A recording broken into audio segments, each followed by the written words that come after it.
All right, diving into Jane Austen's Pride and Prejudice today. Got some excerpts you sent in, and yeah, some commentary from Project Gutenberg. And I gotta say, this is exciting stuff. You know what's really interesting about all this is we're not just here for the romance. Exactly. This is about figuring out why this book is such a masterpiece. Like, it's still so powerful after all this time. Right. I mean, Darcy is great and all, but how did Austen pull this off? The plot, the characters, everything about the society back then, it's just like next level appreciation when you really get into it. Totally. And looking at what we've got here, the thing that jumps out at me is just how well built the plot is. It's like every little event, every detail, it all matters and pushes the story forward. It's true. When I was reading about Lydia running off with Wickham, it like hit me. This isn't just some random drama. Austen is setting this up from the beginning. Yeah. It's so smart how she does that. Think about Lydia, right? Obsessed with those soldiers, the redcoats. And Wickham, oh, he's so charming, so attentive. He's exactly the kind of guy she'd fall for. Young and impulsive like that. And Lydia's personality, right? Yeah. Always wanting excitement, always jumping into things. It makes her like the perfect target for a guy like Wickham. Yeah. You can always see it coming from the start. Exactly.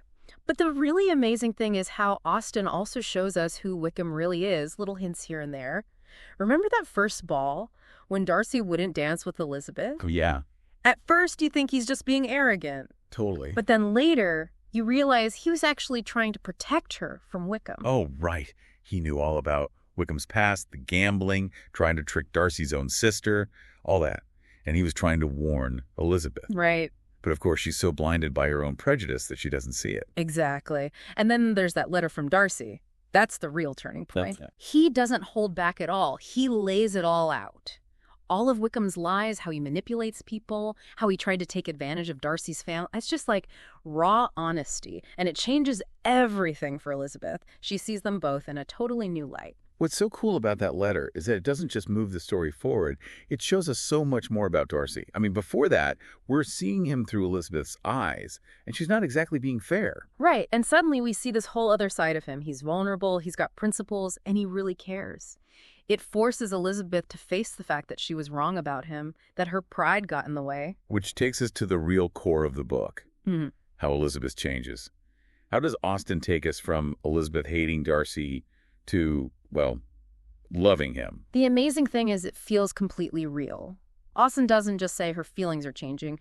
She shows us through how they interact and what's going on inside Elizabeth's head. Like when they meet in Pemberley. Oh, yes. He's at his own estate, so he's more relaxed, genuinely kind. He's totally different from that stiff, arrogant guy she met in society. And it throws her completely off. She starts to see him in a new light and realizes that her judgments were based on, like, incomplete information and her own ideas about class and all that. Makes you think, right? Yeah. How much of what we think about people is just our own pride and prejudice getting in the way? It's a question that never gets old, and that's what makes this book so timeless, I think. It's not just about people's flaws, though, is it? Yeah. Austen's also making a point about the whole society, all the rules and expectations around marriage and class. Yeah. She's not afraid to criticize the world she lived in. It's so sharp and so subtle at the same time. The pressure on women to marry well, the obsession with status, the limited options they had, it's all there, and she's using wit and satire to show it to us. And Mrs. Bennet is like the perfect example. I mean, she's hilarious the way she's always trying to snag rich husbands for her daughters, but it also shows you how tough it was for women back then. They didn't have a lot of choices. Which is a great contrast to Charlotte Lucas, right? She marries Mr. Collins just for the money, pure and simple. It's practical, but it shows how society pushed people to choose security over happiness. It makes you wonder if, in a way, Charlotte was also a victim of prejudice, like the prejudice of not having any other real option. Exactly. And then you have Elizabeth, who rejects both Mr. Collins and Darcy, at least at first. She's challenging all those norms. She wants love, she wants respect, not just a comfortable life. It's that clash between what people want and what society tells them to do that makes Austen's commentary so relevant, even today. Absolutely. But what's also really cool is how she takes these romantic situations, which seem light on the surface, and uses them to explore much deeper things about human nature. It's like we're going deeper and deeper, you know? We start with this love story, but then it's about society, and now it's like about what makes us human. Yeah, that's why people are still reading this book hundreds of years later. Take Pride, for instance. It's not just Darcy being all snobby at the beginning. Elizabeth has her own pride, too. It's what keeps her from seeing who Darcy really is for so much of the book. Oh, I see what you mean. She's got this idea about him because of his class and because of how he acted, which, now that we know the whole story, wasn't totally fair of her. Exactly. And it's not just Elizabeth and Darcy. Prejudice is everywhere in this world Austen created. People looking down on the Bennets because they're not rich enough. Everyone falling for Wickham's charm, even though there were warning signs. It's like she's showing us how messed up things were. Like she's holding up a mirror to her own society, Right. showing how phony and shallow everything was underneath all the manners and fancy parties. And through what happens to the characters, she's showing how Pride and Prejudice can twist how we see things, how we make wrong judgments. Like, for Elizabeth and Darcy to find real love, they have to overcome all that. Makes you wonder, right? Can you even have true love if you don't break down that pride and prejudice both inside yourself and in the world around you? That's a big question, and it's still something we're dealing with today, don't you think? Maybe we don't have all those strict rules about society anymore, but people still judge each other, still have biases, still want to fit in. Yeah, definitely. Yeah. But I gotta say, even with all the serious stuff and the social commentary, one of the things I love about Pride and Prejudice is how funny it is. Yeah. Austen is just so witty. Oh, totally. The irony, the satire, all the little observations she makes, it's brilliant. It makes you think, but it also makes you laugh. Like Mrs. Bennet, she's just the best. Oh. Single, my dear, to be sure. Right. A single man of large fortune, 4,000 or 5,000 a year. What a fine thing for our girls. Oh, classic Mrs. Bennet. All right. She has no idea how she comes across, and all she cares about is getting her daughters married to rich guys. It's hilarious, but it also shows how ridiculous those expectations for women were back then. And then you have Mr. Bennet, who's so sarcastic and makes all these dry comments. He's the perfect opposite to his wife. Their relationship is interesting, isn't it? It's like he's using humor to, like, distance himself from all the craziness of his family and the silliness of the society they're in. Maybe it's how he copes. Like the world is kind of out of control, so he deals with it by making jokes. That's a really smart way to see it. And even with all the humor and satire, Austen creates these characters that feel so real. Oh, for sure. You laugh at them, but you're also rooting for them. Like you get why Elizabeth doesn't like Darcy at first, even though you know she's wrong, and you feel bad for Charlotte, even if you don't agree with her choice.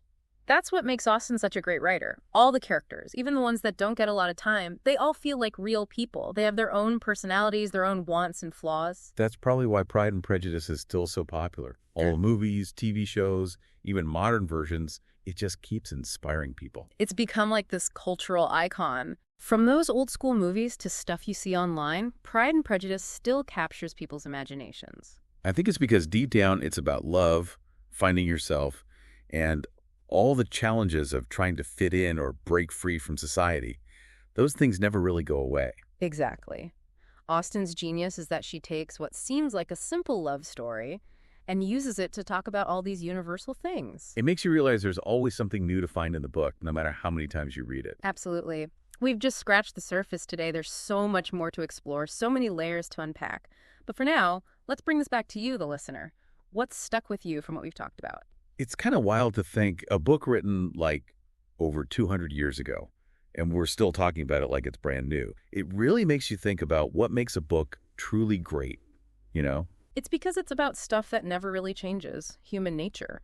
The things Austen was writing about love, family, society, all that, it's still relevant no matter what year it is. Yep. We might not have those big dresses or fancy balls anymore, but we still have social ladders to climb. We still judge people. We still want to find someone to love. That's what makes Pride and Prejudice so fascinating to analyze. It's not just looking back in time. It's like looking at ourselves in a reflection, you know? And for you, listening to this deep dive, it's like a challenge to think about how these themes are playing out in your own life. Do you see people acting like Mrs. Bennet, trying to climb the social ladder? Or maybe you catch yourself being a little bit like Elizabeth, judging people too quickly. It's hard, isn't it, to really see people for who they are, and not just our first impression, which is often wrong, just like Elizabeth was about Darcy. And that's what's so cool about literature. It lets us think about these things in a safe way, to learn from the characters, and hopefully come away understanding ourselves and other people a little bit better. So wrapping up our deep dive into Pride and Prejudice, the thing that really sticks with me is that it's not just a love story or a funny commentary about society. It's this timeless exploration of what it means to be human, and that's why people are still reading it after all this time. I couldn't have said it better myself. I hope this deep dive has made you appreciate Austen even more and maybe inspired you to reread the book and see it with fresh eyes. And who knows, maybe you'll start seeing a little bit of Pride and Prejudice out in the world, in everyday life. Happy reading, everyone.